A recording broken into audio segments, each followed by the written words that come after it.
Hello, good afternoon and welcome to Austin, Texas, the circuit of the Americas, as MotoGP returns to the United States of America for the first time in 30 months. It's Friday, it's midday, it can only mean one thing, it's Inside the Paddock Live with me, Jack Appleyard, and we've got a belting guest lined up for you. Just to run you through what happened in FP1 in case you missed it, unsurprisingly, Marc Marquez fastest here in COTA, Jack Miller taking second spot, and the man that I'm interested in, Johann Zarco, in third. We spoke to him yesterday, bandages on his right arm pump surgery just over a week ago, yet he was third fastest. Yeah, the conditions maybe helped him with the wet weather, it was drying by the end, allowing it not to be as physical as normal, but still, third fastest is absolutely incredible from the Frenchman, and it's a good opportunity to catch up with his team boss Francesco Guidotti. So let's go and see if we can catch up with him. First, we've got Jorge Martin. Jorge, how are you? Hello, how are you? How was your first run around the circuit of the Americas? Difficult conditions because it was a bit mixed, but in the weather was quite okay, but then afterwards it was useless, so I stopped. What's the track like on a GP bike? Well, it's nice. For the moment, I'm really looking forward to try on the dry conditions because it will be interesting. But yeah, the track seems good. It's so nice. I really like it, so I will enjoy for sure. Enjoying it in America? Okay. Yeah, enjoying for sure. I enjoy a lot United States, and yeah. I really love this country. We'll let you go anyway. Sorry, we grabbed you. We grabbed you. Yeah, we didn't mean to. We actually want to speak to your team boss. So, is it great? We'll go and chat with him. Jorge, I think he's off to his lunch, so apologies to him for grabbing him for 2 minutes. We'll let him go off and have, well, Pramac, Ducati, Italian. I'm sure there'll be pasta on the menu. So let's speak with Francesco Guidotti then, because, as I said, what a performance it was from Johann Zarco.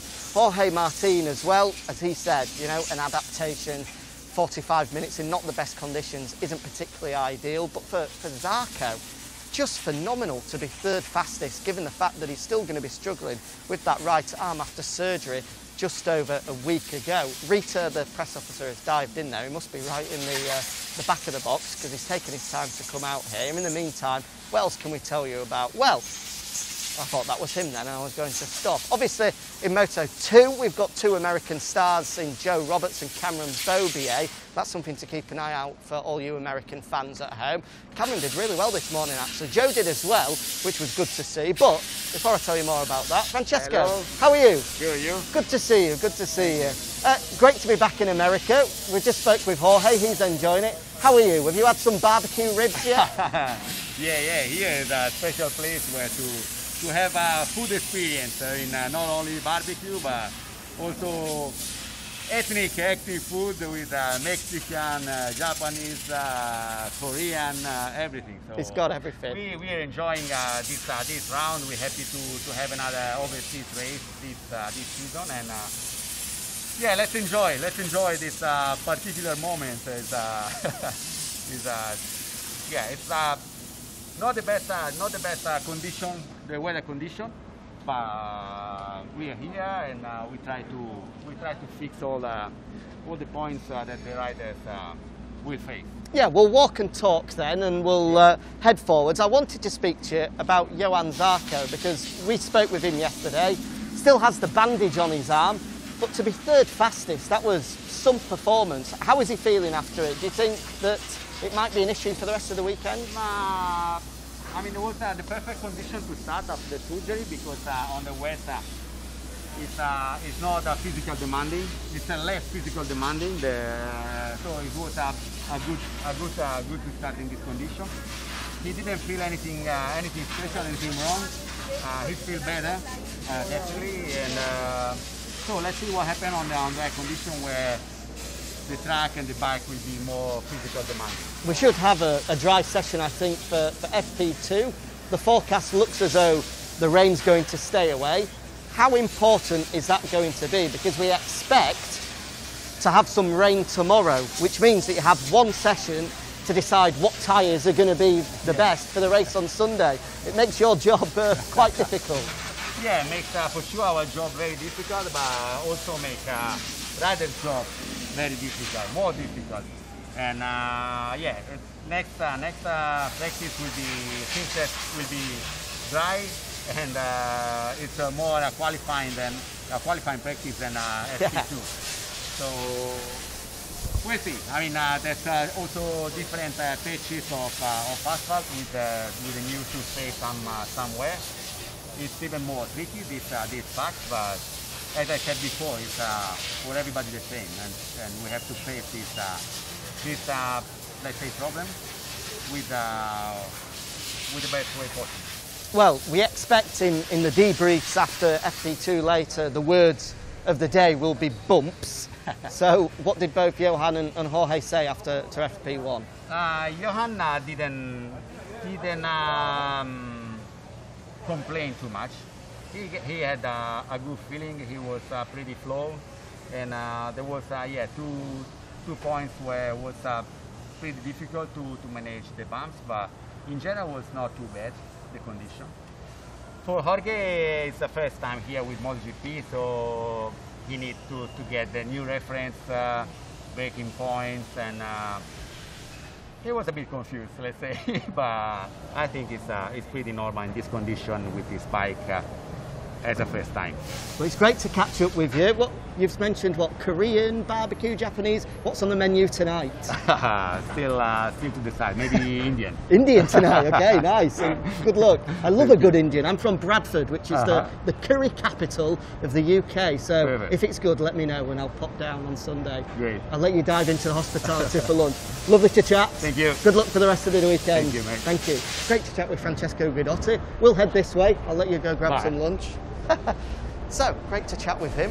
Great guy. And yeah, Pramac are in a fine run of form at the moment in 2021, having their best year to date, you would have to say. Obviously, at the start of the year, Johan Zarco did lead the World Championship for a number of rounds, and then Jorge Martin has burst onto the scene. Unfortunately, had that crash in Misano after entertaining all of us, that battle for 2 or 3 laps with Fabio Quartararo. I think it's going to be a challenge for him. We fully expect it this weekend. COTA, such a technical and demanding circuit, 20 corners in total, so it's difficult to get your head around it, even in perfect conditions. Never mind when it's wet and then dry and then cloudy, and then it's going to be thunderstorms tomorrow, we expect. So yeah, not particularly ideal. But as we can see, the paddock here, compared to our previous Inside the Paddocks, has a slightly different feel to it. The first thing you'll notice is there are no team trucks. We get used to that, having the team trucks lying in the garage. Of course, getting them across to America is just impossible. So instead, at Misano, I was there for the test on Tuesday and Wednesday. Throughout that, they were packing up the boxes with freight and everything else. And this is what you see here as well. The hospitality, the media teams are all working in these porter cabins, as you can see over my left-hand shoulder here. And this is what they work out of, which is totally different to what we see in European rounds. But this is the sort of setup that we have when we come overseas. And it's something that these guys haven't been used to, because of course, we've only had one overseas round over the past 2 years. Qatar at the start of the year, that's it. Apart from that, this is by far and away the biggest venture that we've had for some time, which obviously comes with a lot of excitement.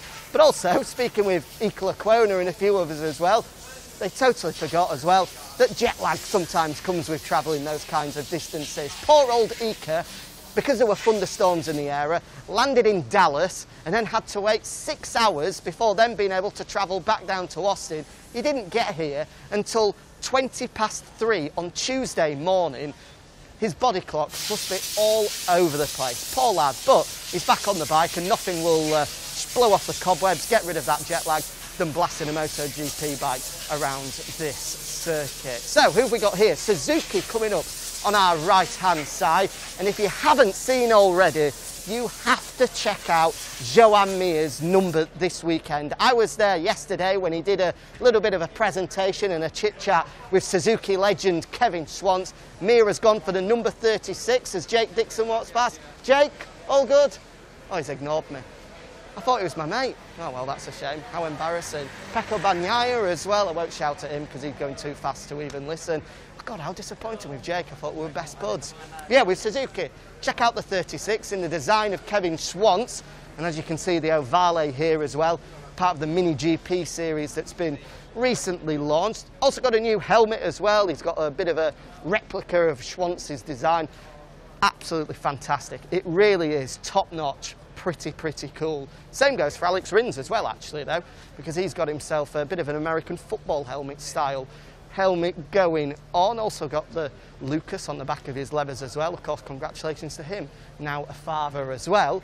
And just looking around, you know, there's a great buzz around the paddock. There's fans back in here. The American fans love their motorcycle racing. We've seen them in the grandstands cheering as Valentino Rossi unsurprisingly came out on track. But even for the likes of Roberts and Beaubier, as we saw, John Hopkins here, he got a big cheer as well when he came up on the TV screens. They just love it, and having not been here in 30 months, they've grabbed the opportunity to be back and enjoy MotoGP. We are, they are, everyone's happy, and I think that's about it from inside the paddock. A little bit of a flavour, a little bit of a taste of everything that's going on here in COTA. Don't forget to join us for the rest of the weekend, because the Red Bull Grand Prix of the Americas is absolutely guaranteed to entertain. Thanks for joining us. We'll see you later.